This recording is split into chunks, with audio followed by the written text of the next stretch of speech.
Hi all, welcome. Welcome to November's monthly product webinar. We're going to give everybody just another minute or two to get jumped in. If you've been in Curate at all today, you know that we've got some big stuff to talk about.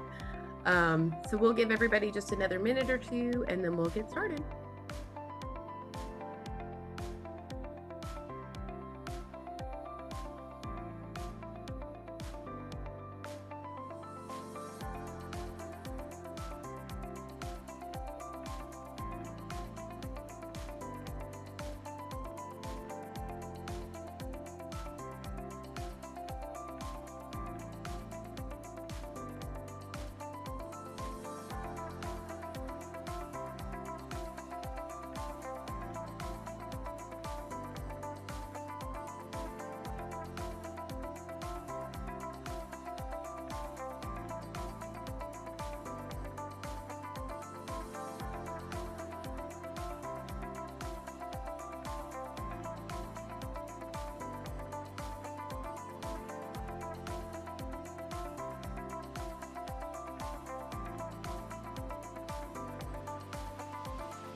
We've still got several people joining, so if you did just join, welcome. This is our November product webinar where we go over all of the new features and everything like that. We're going to give just one more minute. I still see some people hopping on, so we'll give people just one more minute before we jump in. Super excited to walk through some new features with you today.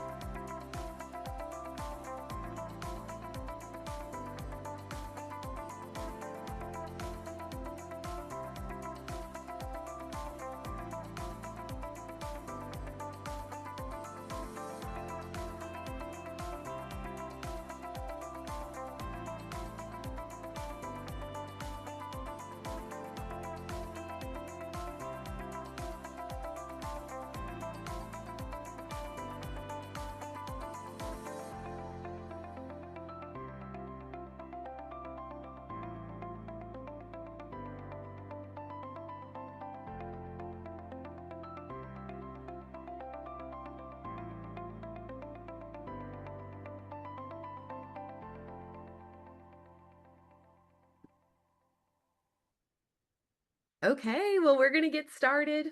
Welcome to our monthly product webinar review. We're going to go over all of the features that we have released over the month of November.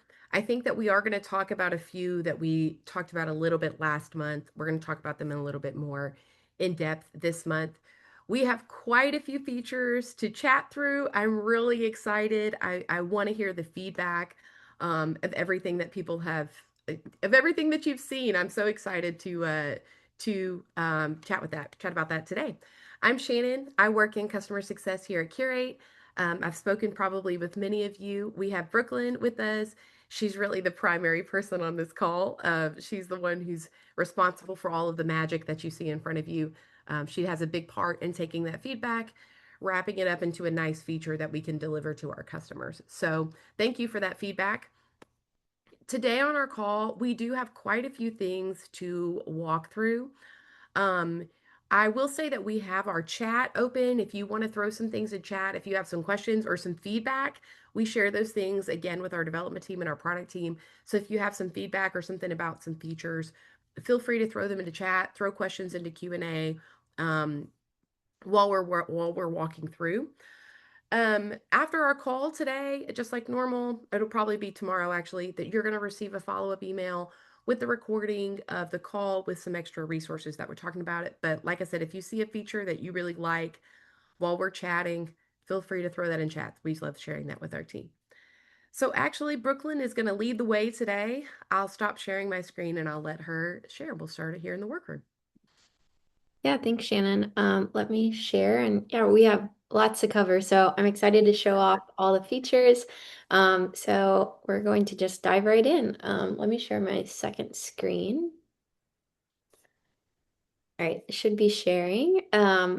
Okie dokie. So, yeah, if you have not been in to Curate this morning yet, you probably noticed a really big change of the workroom, and this is something that we're really excited to release. It's based off of feedback. I know Shannon, will mention that on these calls, and then we've been doing a weekly webinar series as well, which we, want to make sure that everyone knows we really do appreciate your all's feedback into the product, and so. This really just was customer driven, of needing a easier, kind of way to navigate the workroom. And so it reduces down clicks, kind of brings everything right to the front of your workroom. And so what I'm talking about here is this new navigation panel on the left-hand side. So this is something that you can either leave open if you like to access these different areas of your workroom. If you want a little bit more space, you can click this little button up at the top, and then that's going to close down the sidebar, and then it'll just show the icons. If you're hovering these icons, it will then kind of let you know what you're about to click. But this should be familiar to a lot of folks in a way. If you were on our Curate Classic, that interface of what we would oftentimes call a hamburger menu. This is just a more modern approach to it. And so we'll kind of click through and I'll show you around how this works. The workroom here with the portal is what you see. This is the same as the portal tab. It's all same functionality. So if you click through, it's just going to take you into these different areas. Prior, there were some different, kind of tabs up at the top, and there was an extra layer of kind of a header. And so this is really just simplifying things. You can now directly click into order view, recipe view, components view. If you're on components view and you want to go right back into the portal, you can do that. You can also, a lot of times, folks might want to access Eventbrite, so it's just right down here.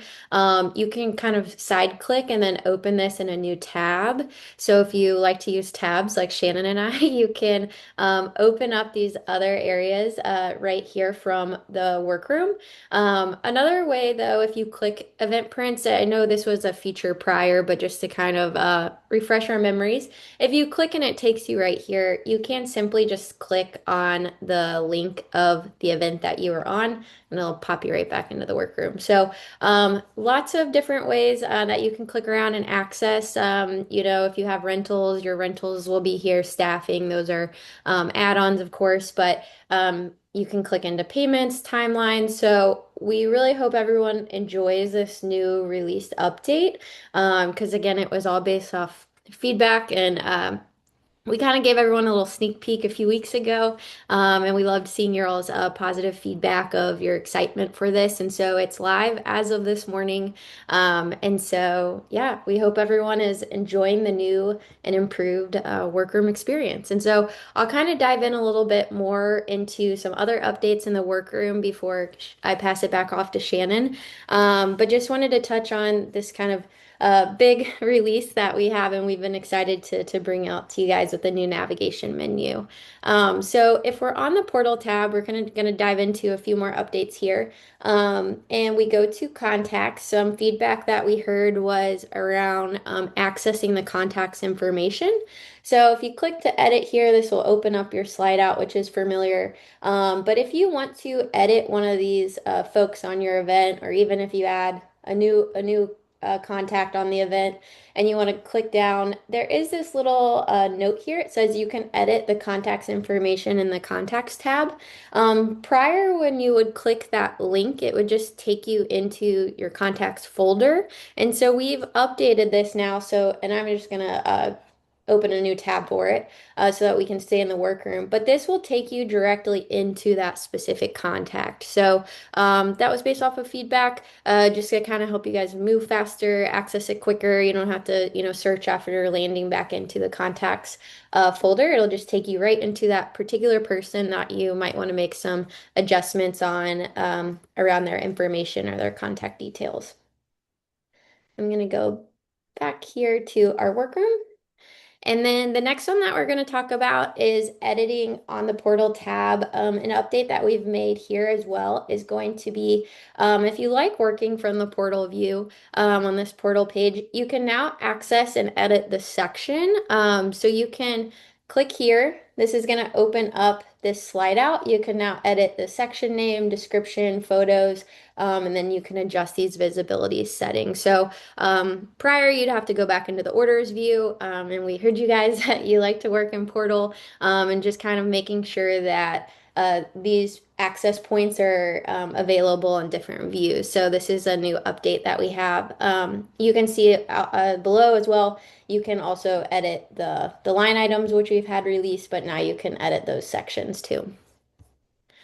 Another update here on the portal tab is going to be down with, I just added it because I wanted to show it off. Down here, I've added a content section, which is the single image. So if you'd like to showcase off one individual photo, you could add this to your proposal. And then an update that we've made is now you can add tokens to this title. So if you'd like to include a header here, it's totally optional. You can choose to toggle that on or off. But if you do want to have some kind of note or title to this particular image, you can choose if you want a particular token to apply. So I applied this theme of the event, and so I'm going to kind of toggle this on, and then I'm gonna show you just kind of how I did that. So let me just click here, and then I'm gonna pick that theme. So you can pick any token that you'd like. I pick theme of the event, and then I want to make sure that that's on. And then this theme of event is coming from my overview, which is over here. So this was another update kind of alongside with the navigation. You now have the event overview that you can click from that little button and it'll open it up. So I'm just going to show off real quick that you would need to have some kind of description alongside this token for it to work. So I added a little description, and so it's going to pull that information directly in. You have to go to the preview version or the portal view for it to render that token, but it's gonna update there. I have a misspelling, but so earthy boho vibes with sparkle and energy of a retro disco party. So that's gonna work if you want to add in your tokens to your single image containers. And then a few more updates here that I want to mention on the portal tab. Another container section that you could add to your event is documents. So oftentimes we see folks like to add, different types of documents, like maybe a floor plan, a guest list, maybe a checklist for music, all sorts of reasons you might want to add documents that your customer would then be able to access. That's kind of, outside of the realm of what you would kind of curate into your proposal. And so this is an update that we've heard mostly a lot of folks, it came from feedback as you like to duplicate your events, or you might have a standard template and then you want to kind of manage that a little bit better and make it more personal for your new client. And so you can now delete documents. So you used to only be able to hide that visibility, but we understand, you need a little bit more organization and cleanup. And so now if you'd like to delete a document, you can click this little three dots menu over on the side, and then you can just delete. It'll prompt you to make sure, you actually want to delete it, and then you can delete, and then it'll completely remove that so you can get your document section cleaned up. If you are duplicating or you just kind of have some outdated details there, you can just make sure it's all nice and clean. And then let's see. I'm going to click over into our recipes, and then I'm going to show some updates over here on our recipes tab. So I'm going to go to our recipes view. And an update that we've made here is around the suggested retail pricing. It's just a label update, but it really came from customer feedback of just adding clarity to kind of how this is calculated. And so if you have multiple recipes on a particular line item here, so we have this arrangement, and I have recipe one and I have recipe two, we can see down here with the markup breakdown, it's going to tell you that it's the suggested retail price for this portion. So that's referring to this individual recipe and how it contributes to the line items total. So this recipe one, the portion or the, suggested retail price for this recipe is going to be 9.90, but if I go to recipe 2 and I look at this breakdown, it's going to be 22.86. So you can see how those individual recipes are contributing to the overall suggested retail price. And then it's also going to take into consideration if you are using our unlinked quantity tool. So if I toggle this and then let's say I'm going to change the quantity there. So it will actually update down here and kind of do a little math problem for you.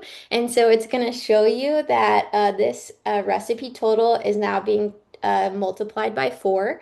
And then if you want to, you can hover over this little tooltip. It'll give you some additional details here, but it's just telling you how this is being calculated, just for better clarity and just ensuring more accurate pricing on your recipes. So that's an update, just of kind of visually how it's just being communicated, just to understand it a little better. All right, I'm going to go over to payments now, and we're going to show off a few updates around payments.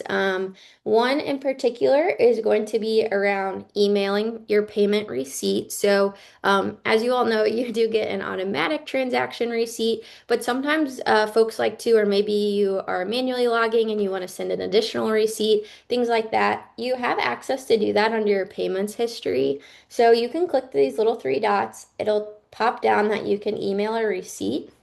And then an update that we've made here is that you can now add a CC of another email address. So oftentimes we would see folks wanting to CC an accountant or CC a billing team, or maybe you even want to just copy someone else that, maybe they're not the main client, but they are someone that's involved in some of the decision making. So you can now add those email addresses there. And we also did a CC myself. So if you want to just automatically send yourself, you can, click that as well. So just something to be aware of that you now have that option. And then another update around payments, and I did just take a little screenshot of this because I thought it would be easier than kind of going through and finding it in our other account. And so this update is around displaying platform fees within the payment history itself. So this is a screenshot of payment history with some test data that I have. But this is what your customer would see from like the portal view or the portal link. So if you're sharing this with your customer, they're of course being aware, or they are made aware of any type of platform fees as they're processing that. If you're using our Curate payments tool, there's different platform fees depending on if they're processing with credit card or if they're processing with ACH. So this is what this is referring to, but it's just to add some extra clarity of what that subtotal is and then what that total is with those platform fees. So it's just in a small italic kind of text format underneath that payment just to show that off if they're referencing this as more of an invoice. It just provides some better clarity and alignment of maybe what their bank statements would show versus what the portal was showing. This was already communicated through like a transaction receipt, but we got a lot of feedback from folks that, an accountant or someone in a billing or corporate setting was referencing these individual proposals as like an invoice. And so it's just kind of bringing forward some of that information to just be easier to find. So just an update there that you're probably going to see that under the payment history. And that is an update on that particular setting. And then let's see here. What else do we have? Um, Rentals. So another rental or an update to rentals is going to be here within your rentals view. You can do multiple day bookings. And so if you have your rentals added, if this is an add-on that you have to your account and you have rental items on your event, you'll see them organized on this rentals table. And then what you can do is you can actually change the date out and the date in. And so if you are wanting this particular item to be out for longer than just the event date itself, you can choose, when that item is being loaded and delivered, and then when that actual item should be expected to be returned. So you can just click into these fields. And then it's going to kind of pop up a little calendar, and then you can choose exactly when you want these items to be marked for that particular delivery. And then you can also adjust the quantity here if you are wanting to change that, you can. It's still going to trigger overbooking alert, so don't worry. If you have other events that are using these items and the dates don't align, it'll still warn you that there's an overbooking of these pieces. Your overbooking alert is still up here. And then if you click that overbooking alert, it'll still give you the same type of breakdown around those pieces. So those are updates around rentals.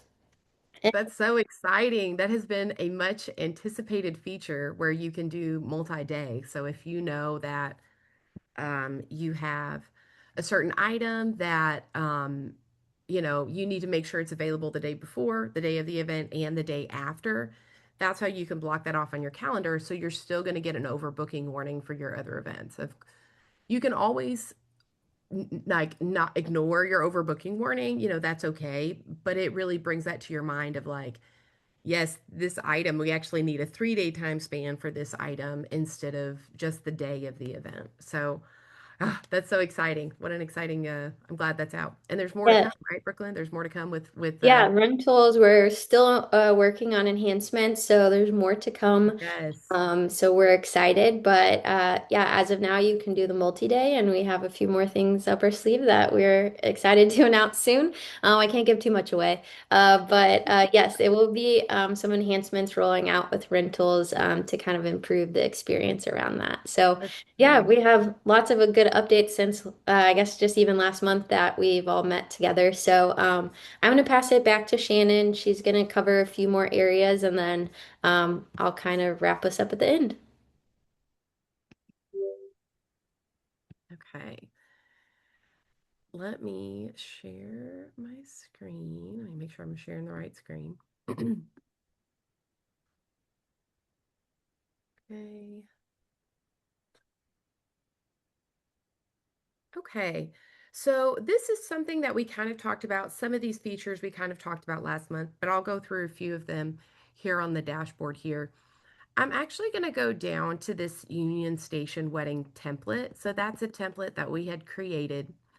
You'll notice I have it marked as booked. That is important for one of the features that I'm going to talk about today. But I'm going to actually go into the event overview slide out right here.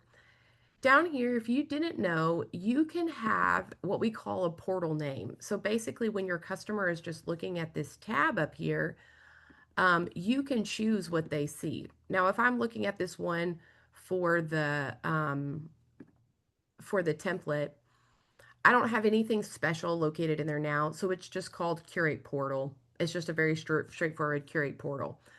But you can set it up to where it will have a specific name. Now I'm going to do this in my template. I'm going to click on this slide out right here.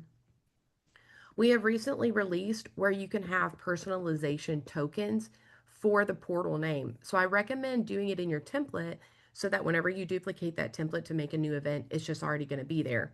But you can go in here and put the event name. If you have something that you want to put, you can even put customer name or your company name, your organization name. You can even put that there. If they've got 10 tabs up, they want to be sure that they're seeing your company name in that tab. I'm going to put this event name, but those are all tokens that you can use right there. Now, what I'm going to do is I'm actually going to create a new event um, using that template. So I'm going to use that template right there. And I'm going to say Natalia and Stephen. Let me go down here and enter her information. Natalia Richardson. Typically, you want an email address, Natalia plus hello at Richardson. There you go. And then I'm going to put an event date in here and go a little further out. Okay, so let me go ahead and click create.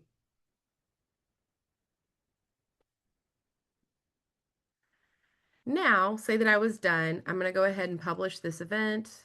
It's okay. I'm going to go ahead and publish it. Now, whenever I'm looking at the link for this new event, let me check this right here, make sure it came over okay.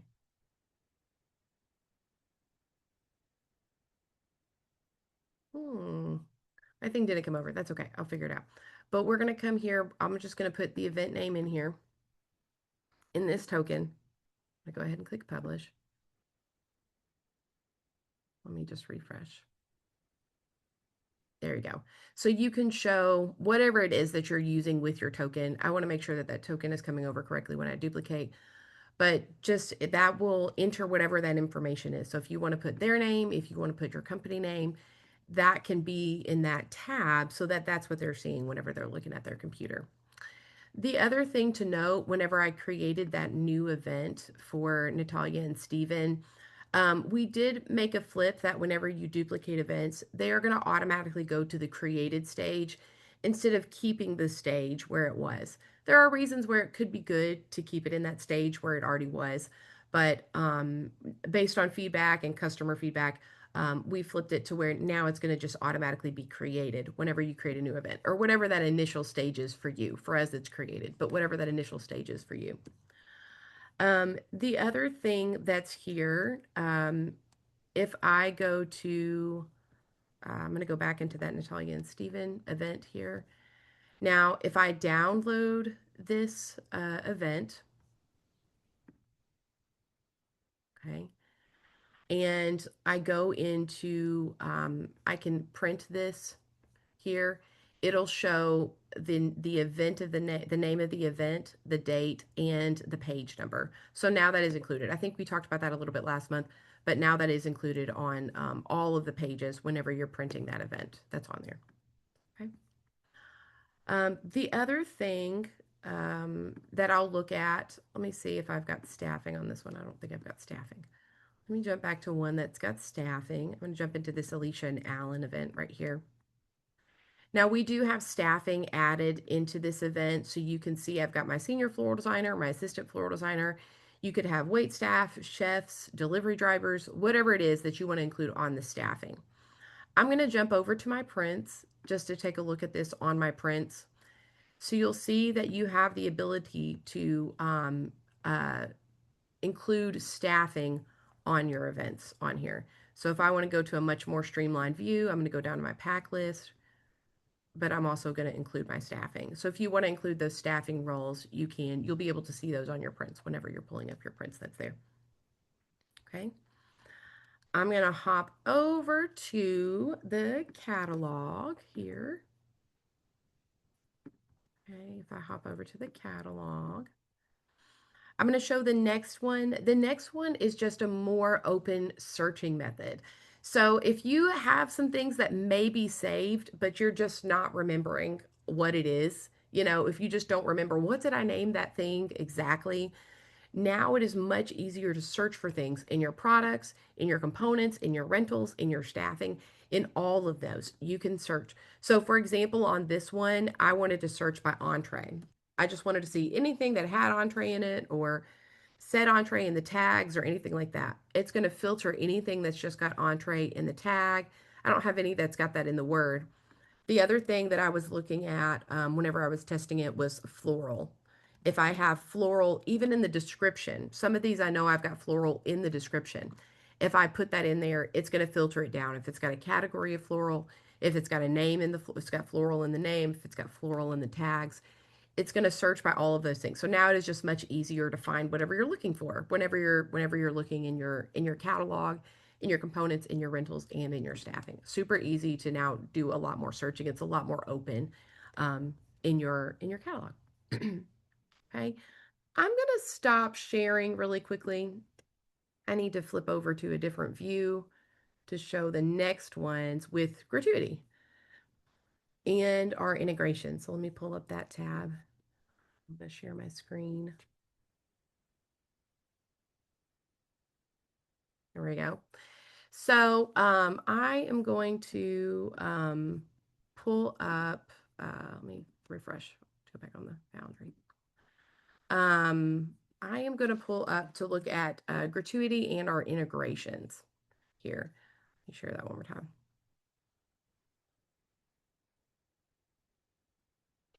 Okay. So in here, I'm going to hop over to settings.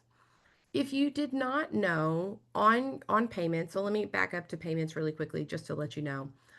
We have curate payments in the system. If you're not accepting payments in the system, it is definitely something that you can do to streamline your workflow. You want to make it very easy for people to move to booked. Curate payments is one of those ways that you can do that. A lot of times, if I'm talking to somebody and they're not accepting payments in the system, I'll talk to them about it, explain the system, and then I come back later, a month later, and I talk to them. And they always tell me, why did I not do this a year ago or whatever? It really streamlines your flow for getting people moved from created or proposal shared to booked. It really does. So that allows customers to click pay now in the system, enter their card information or ACH. The Curate Payments is ACH, which is a much lower fee. And this will completely pass those card fees along to your customer. So if they choose ACH, it's going to pass that 1% fee along to them. If they choose credit card, it's going to pass that 3.5% fee along to them. So you're not absorbing that fee. So your customer is absorbing that fee if they want to pay via ACH or credit card. So in the system, if you are set up to receive payments within Curate, you have the ability to add gratuity in your proposals. Whenever that's turned on, it's going to be added to the final payment. So it won't show on all of them. If you've got four payment options, it's not going to show on all of them. It's going to show on that final payment. If I go in here, I'm going to click on this little button right here, and you can click edit gratuity item, or you may add gratuity item in here. You can change what it's going to be called. If you call it something else, tip or something else, you can change what it's called. It is key that you need to have a category for that item for accounting purposes, for the way that your revenue comes into play, so that you can see those differences. You may have it be administrative. You may want to have another category that is just gratuity, just called gratuity, or fee. Sometimes I'll see people just include it in the fee if they don't need to see it separate from like their delivery fee or service fee or anything like that. You can have it be fee. You can also assign an account code to it. So if you have a specific account code that may go with gratuities, this is more on the accounting side, where you can put account codes with your items. I'm not going to choose one. Something that is updated with gratuity is you can now do custom percentages. You can choose a custom percentage to kind of show them. They still have the ability to enter like an amount. They don't have to um, follow the percentage. They can just enter, let's say they want to do $300 or whatever. They can just enter that amount on there. But that just gives them a quick thing to click and add that gratuity right there. This is what it's going to look like to your customer. So let me zoom in a little bit. Right here, whenever they have the make a payment button, it's going to pop up. They can choose a custom amount, or they can choose those percentages that you inputted in there, so that they can just click those. It makes it super easy for them to leave gratuity on those payments. We have a lot of people, I've had many people tell me that they may not have people leave gratuity in the system, but it lets their customer know that they are open to receiving gratuity.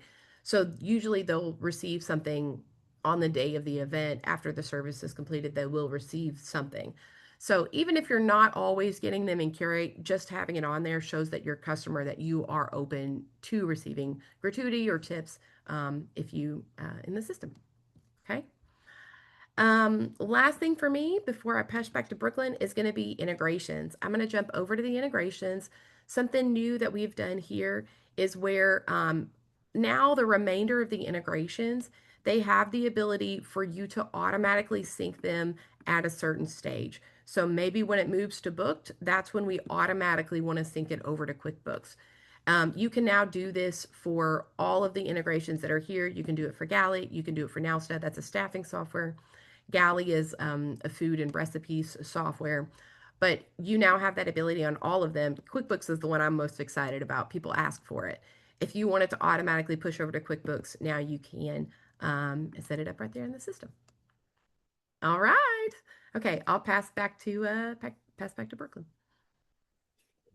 Yeah, thanks, Shannon. And yeah, thanks for going back over gratuity because we want to make sure all our curators are getting their well-earned extra Yes, tips. And that's as true. Shannon said, we have heard that, plenty of times of, maybe they don't get the tip through Curate, but it has increased overall, like their team's kind of process of receiving those tips on at the event or after the event. So definitely look into setting that up if you don't have it set up already. I'm going to wrap us up here with just a few updates around the purchase orders. And so let me share my screen and we'll get looking at those items. Alrighty, so we're going to click into our game plan tab from the main dashboard, and then we're going to take a look at a particular purchase order I have set up here. I'm going to click into my coffee cart, and so on this purchase order, there's just kind of just more of a visual update. But one update here is around the delivery and tax total and like the labels and kind of the values. That has been kind of just updated over here as part of the subtotal. It was originally kind of over here under the pricing, but based off some feedback and the way that we have this all structured with actual cost, this is just makes a little more sense to kind of move it over there. So we still have it, but just wanted to kind of highlight just a small update on the way that this visually looks and how that's calculated there. And then the bigger, more exciting update is around photos, enhancing the vendor emails to include photos. So we know this was a big request for a lot of folks just to add clarity of when you're communicating to your wholesalers, just as a visual reference of the requested items. And so when you go to email your purchase order here, you'll get the little preview. And then if you slide down on this little pop-up, there's now a checkbox here that you can check on or off depending on what you like to communicate. But if you do want to share those photos, you can. You can just check that on. The image does have to have a photo tied to it in your catalog. So you'll notice here on a few items, there's no photo. So those, of course, will just be left blank. But if there is an item that does have a photo, it will pull through if you want to email that. And so I did just kind of send myself a test email here so that you could see kind of the end cycle of what this looks like from the receiving end. And so when you send this email out, this is how it'll, be structured. But the receiver of this email can actually click on the image and it'll make it nice and large. So if they need really to clarify, we've got some blueberry donuts here, some sprinkle donuts. So you could tell I've probably made this one. I was hungry for some breakfast. But they can click into some of these images and enlarge them if they need a better, kind of understanding there. But this was a request from a lot of folks just to make sure, the wholesaler on the other side was very clear and kind of maybe colors, styles of what you're trying to communicate. Because oftentimes, there might need to be some swaps from the wholesaler side. Maybe they don't have necessarily exactly what you're sending over for the purchase order, and so that can at least give them kind of a guidance of varieties or colors or kind of styles of maybe some additional items that could be substituted. So just wanted to make note there that if you like to send photos to your vendors, it's now live and you can do that. And I think that wraps us up. So we went through quite a bit, exciting updates, but that's all we've got for you guys today. I'm going to stop sharing and I'll let Shannon take it back from here. Okay. Let me pull up my screen one more time. I see a couple questions that I thought might just be easier to answer live. So let me share my screen one more time, and I'll answer a few of the Q&A questions that have come through. Um, Kim, you asked for seeing the additional fees under the payment history. You're not seeing the additional fees. You were asking, is there like a trick to get the screenshot that you showed? You should see that for stuff that's moving forward. So anytime that someone clicks that pay now button, you're going to be able to see that breakdown in your quotes in that payment history. And something else to note is that um, I don't have a great example right here, but you'll be able to see those down here in this in the payment history right here on the portal. So just check for that moving forward. You know, anytime they click that pay now button, you should, and they pay those fees, you're going to be able to see those due there as well. Okay. And just to note on that, it'll be on the customer facing side. So Okay. make sure you're looking either on the preview of it or Mm-hmm. the actual portal link that you shared. Mm-hmm. It'll be processed there. Yeah, I don't think in our accounts we process too many payments, but so that's why I had that little screenshot. So Yeah. there shouldn't be too much, difference from the back end of what you're seeing. It's more of a customer facing update. So. Also, I know we mentioned this quite a bit, but a good tip or trick is, especially since we release, new features, if you haven't done it in a while, try to clear like your Mm-hmm. cookies or your cache. Yeah. Yeah, Shannon's will show us right now kind of how that works. We're on Google Chrome, and so you can clear all that out, or Yeah. a shortcut is like a Command Shift R, I think is the keyboard combination, at least on a Mac, to kind of refresh. But if you're Mm-hmm. still having some trouble, just send us a note through chat and we'll have our Yeah. team look a little bit closer at it. Yeah. Another question that I saw in the Q&A section, I'll go ahead and answer that one, is where do we go to add the words that go on the tabs? It'll be just right over here where um, you can free type in whatever you want to put in there. Now you have the ability to put a token in there so it can reflect maybe whatever you call it or whatever. But that's going to be in this event overview right here. If I go down to the portal, it's the portal name right here. That's good. That's where you would do that one. Okay. I saw another one. Alex asked, is there a gratuity report or an easy way to know when gratuity is paid? That is a great question. That actually does coincide with what I was talking about earlier, where you want to make sure if you want to see a quick way where gratuity is paid, it could be easier for you to make sure that the category, you can mark the category as gratuity. That way, whenever you're looking at your reports, whenever you've got your categories pulled up on your events report, let me just do, I don't know if I have a great date range, but I'm going to put a date range in. Whenever you're putting this in, if you have it marked as gratuity, um, it'll show up in these columns over here with the different categories. That way, that it should work if you put that one in there. If you want to look at that further, we can take a look at that further in the future. Okay. We will wrap up. Thank you guys so much for joining us today. Just like always, we will send over the recording after our call. Um, we'll also include in that if you want to sign up for, I'll send over the link. We recently did a Level Up with Curate webinar series. We have a YouTube playlist. I'll include that also whenever we send over that recording for that one.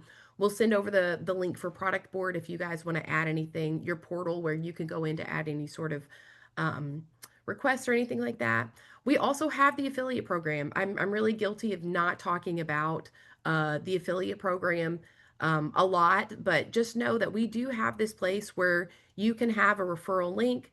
Every time that you share it with somebody, they get 20% off whenever they sign up. You also get $500 whenever they sign up. So it's a nice little handy way that you can utilize that. But that's going to be down here in the referral link. You can go right in here, copy that link, and share it with a friend, that they may want to use it. It's going to be customized for you. All right. Thank you guys so much for joining us, and we'll see you next month. Thanks, everyone. Have a good day.